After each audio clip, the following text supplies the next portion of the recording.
సమస్య ఎప్పుడవుతుందంటే మన దగ్గర ఉన్నటువంటి వనరుల కంటే అది పెద్దదైతే, మన దగ్గర ఉన్నటువంటి వనరుల కంటే అది పెద్దది కానప్పుడు మనం దాన్ని సమస్యగా కానీ సవాలుగా కానీ చూడం.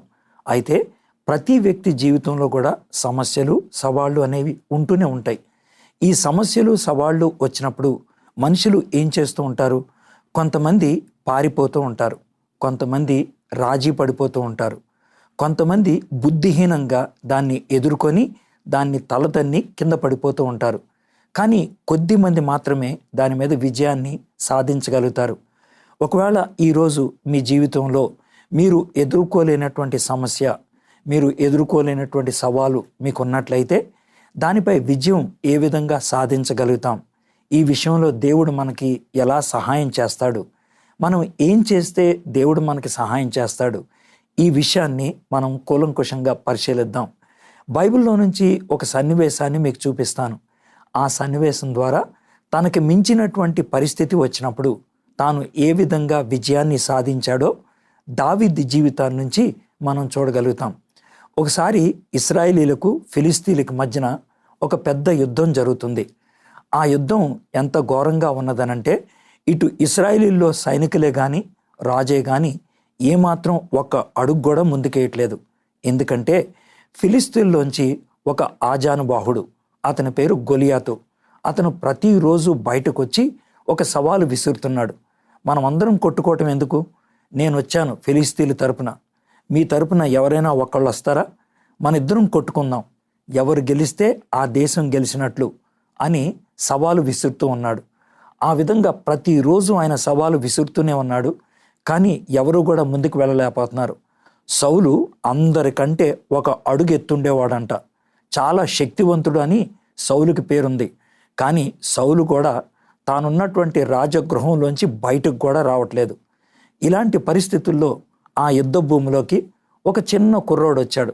అతని పేరు దావీదు. దావీదు ఈ మాటలు విన్నాడు. విన్నప్పుడు చాలా ఉగ్రుడైపోయాడు. కోపం వచ్చింది. ఎందుకంటే తన ప్రజలన్నా, తన ప్రజల్ని ఏలుకుంటున్నటువంటి దేవుడన్నా తనకు చాలా ఇష్టం.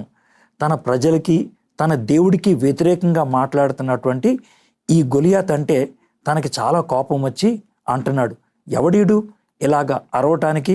నేను ఒకప్పుడు ఎవ్వరూ లేనప్పుడు సింహాన్ని చంపేశాను, ఎలుకబంటిని చీల్చి అవతల పడేశాను, వీడిని కూడా అలాగే చేస్తాను అని కొంతమందితో అంటూ ఉంటే ఆ మాటలు నేరుగా రాజుగారి దగ్గరికి వెళ్ళాయి. రాజుగారు దావీదుని పిలిచి, వెళ్తావా యుద్ధానికి అని అంటే రాజుగారితో మళ్ళీ చెప్పాడు, నాకు దేవుడు సహాయం చేశాడు. ఎవ్వరు లేనప్పుడు నేను గొర్రెలు కాస్తూ ఉంటే ఈ అడవి మృగాలు వచ్చాయి. ఆ మృగాలని నేను ఒట్టి చేతులతో చంపవతల పడేశాను. అదే దేవుడు నాకు సహాయం చేస్తాడు అని అంటే సౌలు తనకి కవచాన్ని ఇవ్వడానికి ప్రయత్నం చేశాడు. అవి దావీదుకి పట్టలేదు, నడవలేకపోయాడు. నాకేం అవసరం లేదు, నేను ఒక్కడనే వెళ్తాను అని అన్నాడు. వెళ్ళాడు.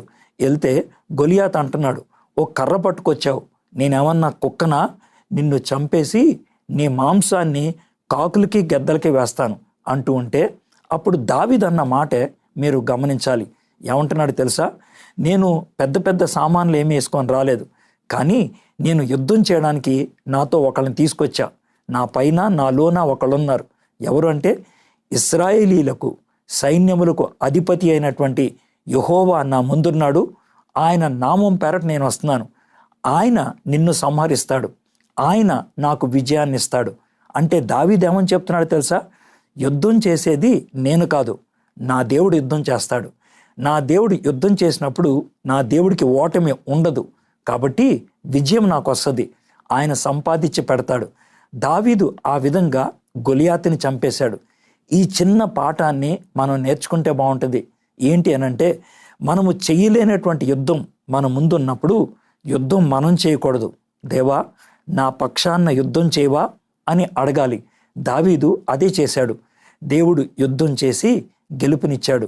ఈ సమయంలో నువ్వు ఎదుర్కోలేనటువంటి సవాలు, నువ్వు ఎదుర్కోలేనటువంటి సమస్య ఉన్నట్లయితే అది నీకు సవాలు, సమస్య, కానీ నీ దేవుడికి కాదు. నీ దేవుడి మీద నీకు నమ్మకం ఉండాలా, నీ దేవుడి మీద నువ్వు పూర్తిగా ఆనుకోవాలా, ఆయన్ని యుద్ధం చేయమని అడగాల. ఆ విధంగా చేయమని అడుగుతావా? ఈరోజు నువ్వు ఎదుర్కొనేటువంటి సమస్య మీద నువ్వు ఖచ్చితంగా విజయాన్ని సాధిస్తావు. ఎందుకంటే ఆ దేవుడు నీకు సంపాదించి పెడతాడు. ఆ విధంగా జై జీవితం మీరందరూ జీవించాలి.